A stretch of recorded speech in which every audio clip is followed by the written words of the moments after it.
Hi everyone, I'm selling my 1988 Toyota MR2. This is a sad moment for me, but I must face it. So um, I have to let this car go. This car has been with the family for a really long time, but reality says that I can't own a car like this. I'm not mechanically inclined to do the work myself, and I don't have the skills to, and it's just sad for me to see this car sit on the driveway every day. So let's get to the exterior of the car. As you can see, the outside of the car has really bad paint fade. It's just paint faded everywhere. When you buy it from me, you're gonna have to repaint this car to make it look great again. The good thing about this car is that it's a 1 year only color, so it's a 3H5 orange pearl. As you can see, the front hood and front bumper has really bad peeling paint. There's a little bit of surface rust, but it's not too bad, I don't think. And then in the back, as you can see on the surface of the roof and the engine lid and the spoiler, the paint is faded.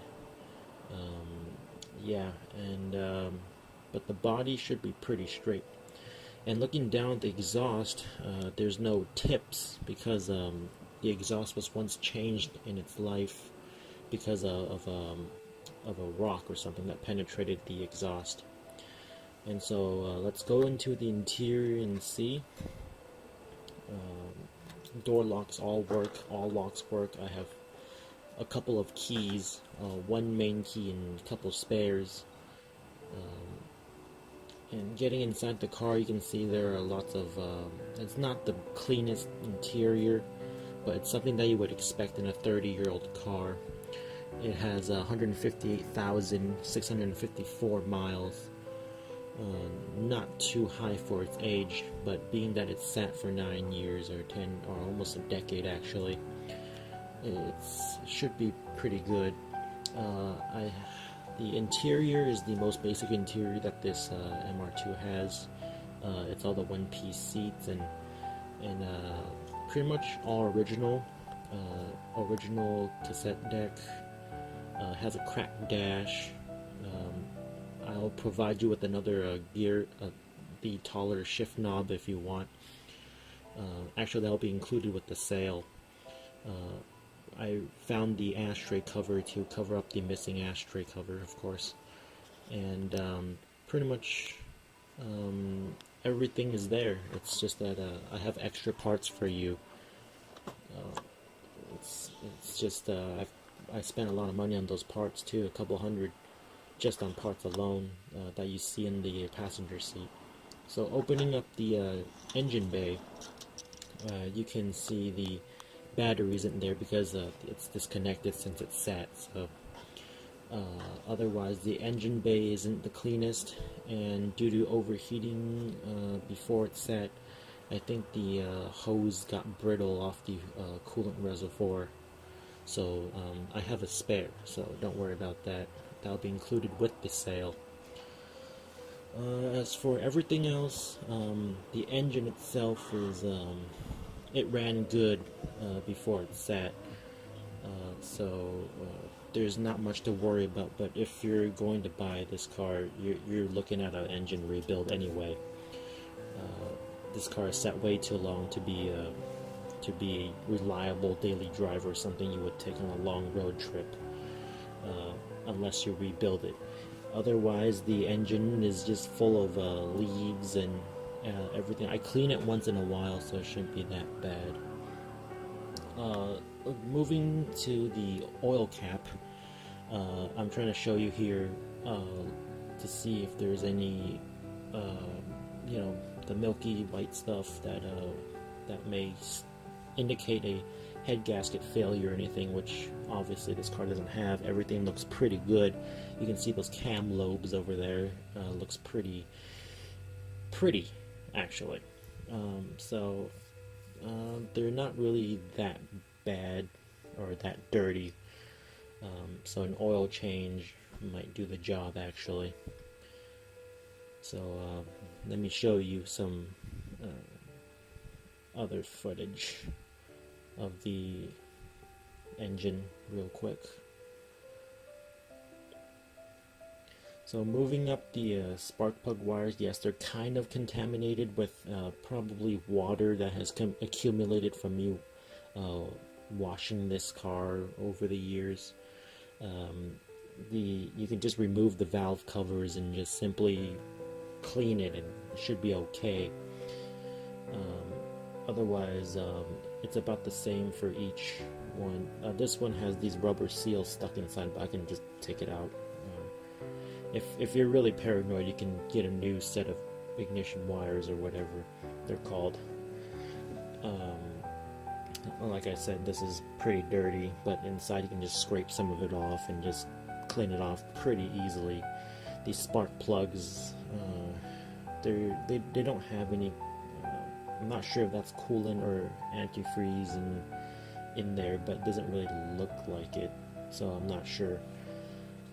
If you're gonna come pick this car up, bring a trailer, because I don't really trust this car to move on its own for more than a couple miles in this state. So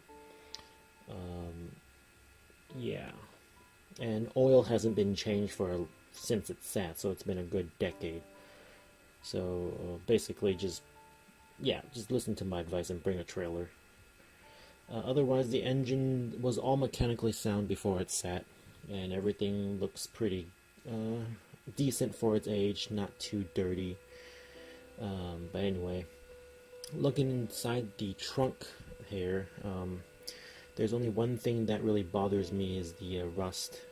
There's a little rust on this piece of metal over here, but that's probably because of rainwater dripping in through the failed brittle tail light gaskets that have probably failed over the years in the California sun. That's pretty much expected. Otherwise, behind this part is the air filter, and that one, everything is good with that. You see this wire here is for this spoiler brake light, which this spoiler I have installed doesn't have, but I'll provide you with the spoiler that has the brake light. And now let's check out the frunk. So the spare tire, I have an extra set of tools, and then I have the stock factory jack and tools and stuff. Everything is there. All it's missing in the frunk is the carpeting and the strut tower covers, which probably aren't the most biggest deal to you, but for a restorer's point of view, it might not be perfect, but everything is pretty much there.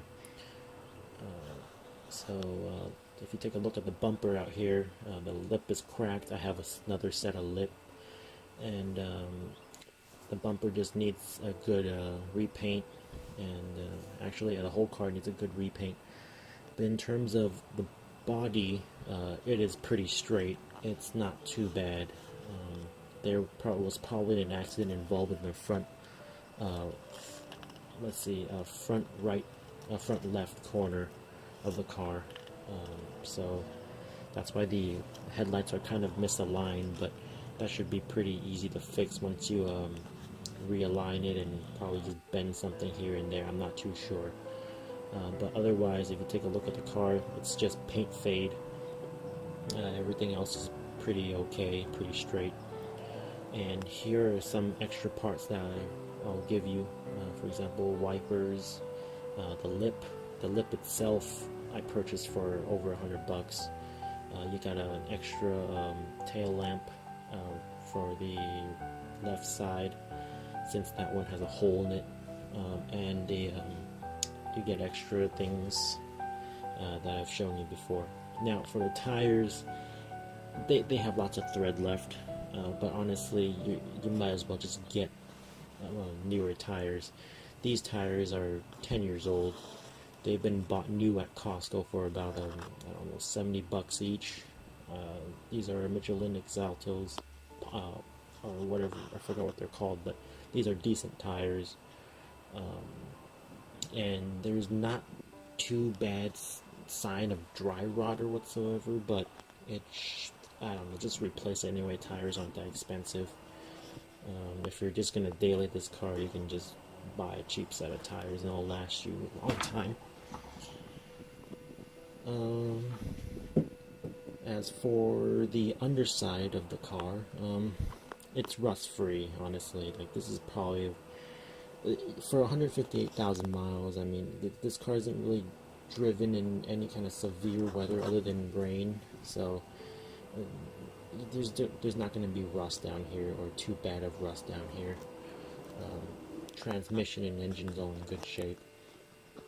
So you can see there's the spoiler with the trunk lid that will provide you extra fenders, extra wheel liners, extra supercharged MR2 wheels, all that kind of stuff that I bought off of other people, parting out other people's cars. I have an extra hood, 3 extra seats, a pair of Mark 1A seats, and then there's one, the one that's flipped over is a Mark 1B base model seat. And I have an extra center console.